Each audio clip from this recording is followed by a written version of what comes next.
Welcome to Tenor Tech, where I solve the problems you didn't even know you had. In this video, I will explain how to make frozen burritos easy guide. Gather tortillas, cooked fillings, cheese, foil, and a baking tray. Start by portioning fillings into even amounts, about 1 cup each, to keep consistency.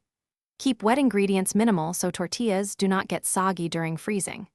Cool all cooked components before assembling to prevent ice crystals and maintain texture when reheating later for a fresh-tasting burrito. Warm your tortillas briefly so they are flexible and less likely to crack while folding. Place about 1 cup of cooled filling down the center, leaving space at the ends for sealing. Fold sides in, roll tightly, and wrap in foil or parchment, pressing gently to compact. Label each package with the date, then arrange burritos in a single layer to freeze quickly before stacking for long-term storage without squashing or deformation. Freeze burritos flat on a tray until solid before transferring to bags to minimize sticking.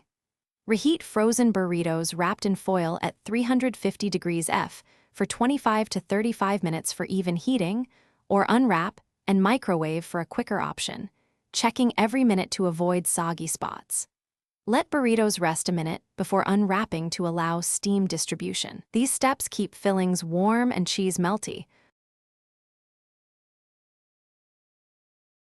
Thanks for watching. Subscribe to keep your life in tune.